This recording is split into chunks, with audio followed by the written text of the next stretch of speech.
ফেরাউন ধ্বংস হয়ে যাবে, এটা তিনি আগেই স্বপ্নে দেখেছিলেন।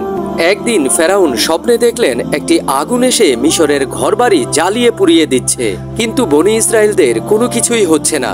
এই স্বপ্ন দেখে ফেরাউনের ভয়ে ঘুম ভেঙে যায়।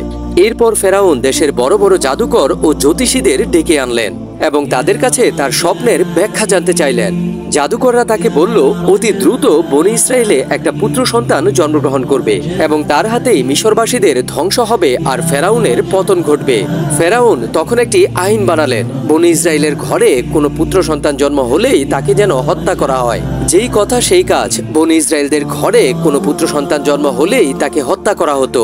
ওই সময়টা এতই ভয়ঙ্কর ছিল যে কোনো মহিলা গর্ভবতী হলে ভয়ে সারাক্ষণ আতঙ্কে থাকতো এবং সেই হত্যাযজ্ঞ চলাকালীন সময়ে জন্ম হয় হযরত মুসা আলাইহিস সালামের। এই ভয়ঙ্কর পরিস্থিতিতে তিনি কিভাবে বেঁচে গেলেন পরবর্তী পর্বে জানতে পারবেন।